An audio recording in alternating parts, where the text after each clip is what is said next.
तो कभी सोचा है कि 5 रुपए की धूल ने 50 लाख का नुकसान कर दिया? नहीं। आइए जानते हैं इस वीडियो में कैसे। और हाँ, इस वीडियो में हम ये भी जानेंगे कि क्लीन रूम क्या होता है, एचवीएसी सिस्टम क्या होता है और उसकी कॉस्ट कितनी आती है, एएचयू क्या होता है, आरएच कैसे मेंटेन होता है और हमारी जो फार्मा इंडस्ट्री है उसमें एसी का यूज क्यों नहीं होता, एचवीएसी सिस्टम का यूज क्यों होता है। आइए जानते हैं इस वीडियो में। सबसे पहले बात करते हैं कि 5 रुपए की धूल 50 लाख का नुकसान कैसे कर सकती है। हमारी जो धूल है वो हमारी कंटामिनेशन में आती है इस वजह से, क्योंकि हमारा जो ड्रग होता है, मतलब जिससे हमारी दवाइयाँ बनती है, वो ड्रग में अगर इतनी सी भी धूल चली जाए तो वो पूरे के पूरे 50 लाख के बैच को खराब कर सकती है। क्यों? क्योंकि उसके अंदर या तो बैक्टीरिया आ गया होगा या कोई भी माइक्रो ऑर्गेनिज्म आ गया होगा। इसी वजह से वो 5 रुपए की धूल 50 लाख का नुकसान कर देती है। इसी वजह से हमारे जो फार्मा इंडस्ट्री है उसमें क्लीन रूम होता है। क्लीन रूम क्या होता है मैं बताता हूँ। क्लीन रूम एक ऐसा कमरा होता है जहां पर हमारी दवाइयां बनती है और उस कमरे में 0.3 माइक्रोन के पार्टिकल भी नहीं होते। अगर उस रूम में इतने पार्टिकल है तो वो हमारा एरिया फेल में आता है। कुछ गाइडलाइन है जो कि फॉलो होती है, जैसे आईएसओ 2015 और ऐसे ही हमारी ईयूजीएमपी है, ये भी हमारी फॉलो होती है। ये दोनों जो है वो थोड़ी पुरानी गाइडलाइंस हैं। अभी नई गाइडलाइंस भी आ चुकी है। मैं आपको पुरानी वाली के बारे में बता रहा हूँ क्योंकि मैं अभी उसी में ही काम करता हूँ, तो मैं आपको पुरानी वाली के बारे में बता सकता हूँ।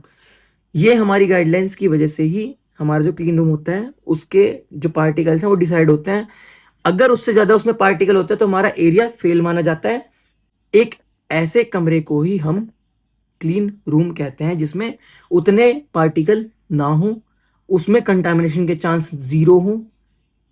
ऐसी जगह को हम क्लीन रूम कहते हैं। अब हम उस क्लीन रूम को क्लीन मेंटेन रखते कैसे हैं? वो हम रखते हैं एचवीएसी सिस्टम लगाकर। अब जो एचवीएसी सिस्टम है, वो जो नए बंदे हैं उनको नहीं पता होगा बिल्कुल भी। पुराने बंदे जिन्होंने पहली वाली मेरी वीडियो देख रखी है उनको पता है। अब जो नए बंदे हैं मैं उनको बता देता हूँ।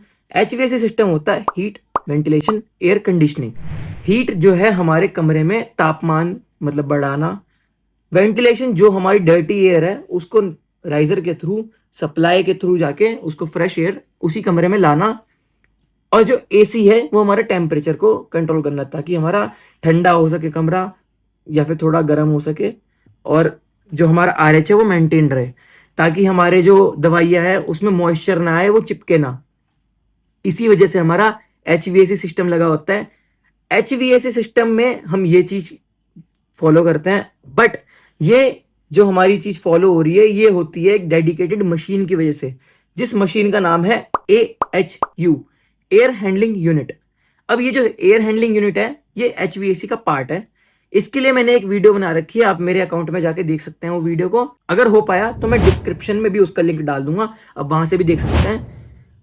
जो हमारा एएचयू होता है वो एयर को सप्लाई करता है, फ्रेश एयर को सप्लाई करता है, डर्टी एयर को वो रिमूव कर देता है। उसमें 3 स्टेज होती है फिल्टर की, एक प्री फिल्टर, फाइन फिल्टर और हैपा फिल्टर। अगर आपको फिल्टर के ऊपर वीडियो चाहिए डेडिकेटेड मैं वो बना दूंगा, आप कमेंट कर सकते हैं। अब हम बात करते हैं कि हमारा जो एसी होता है हम उसको फार्मा इंडस्ट्री में यूज क्यों नहीं करते, हम एचवीएसी सिस्टम को ही यूज क्यों करते हैं। जो हमारा एसी होता है, सबसे पहली चीज तो यही है कि हमारा जो एसी होता है उसके अंदर फिल्टर्स नहीं होते, तो हमारे जो कंटामिनेशन है उसके चांसेस ज्यादा होते हैं। हमारा जो फार्मा इंडस्ट्री है उसमें सबसे मेन जो हमारा काम होता है वो होता है कंटामिनेशन को बचाना। सबसे सिंपल सी चीज है, कंटामिनेशन को बचाना है। जो 5 रुपए के धूल के कण है ना, उससे हमारा 50 लाख का नुकसान ना हो, हमें वो बचाना है।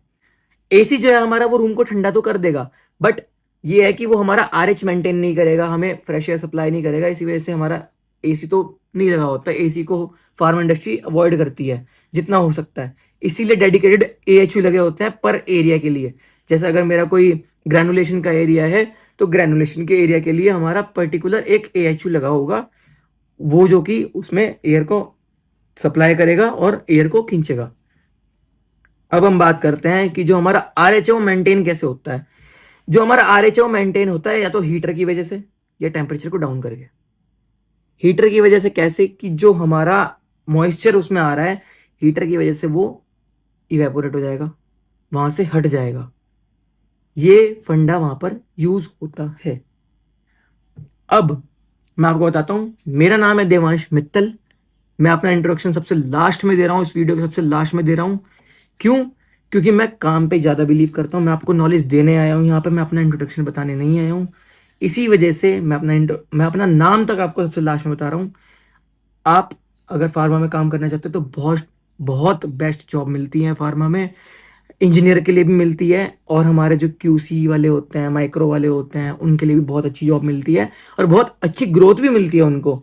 ऐसा नहीं है उनको ग्रोथ नहीं मिलती, उनको ग्रोथ भी मिलती है। तो आप उसमें ट्राई जरूर कीजिए। अगर आपको ये वीडियो अच्छी लगी है तो प्लीज लाइक भी करना। अगर आपको कोई एक ऐसा टॉपिक पता है जिसके ऊपर आपको वीडियो चाहिए तो प्लीज आप कमेंट भी कर सकते हैं। और अगर इस वीडियो में कोई भी आपको गलती लगी हो जिसको मैं सुधार सकता हूं तो उसके लिए भी आप कमेंट करना। बाकी जितना हो सके इसे शेयर करना अपने दोस्तों के लिए। अगर उनको अभी भी लगता है कि 2026 में जॉब नहीं है तो भाई फार्मा लाइन ट्राई करो। फार्मा लाइन में बहुत अच्छी अच्छी पोस्ट पे अच्छी जॉब मिल जाती है, और ग्रोथ ग्रोथ भी अच्छी है इसी वजह से। तो मिलता है अगली वीडियो में। अगर हो सके तो टॉपिक प्लीज कमेंट बता देना, और कोई कमी हो तो वो भी बता देना।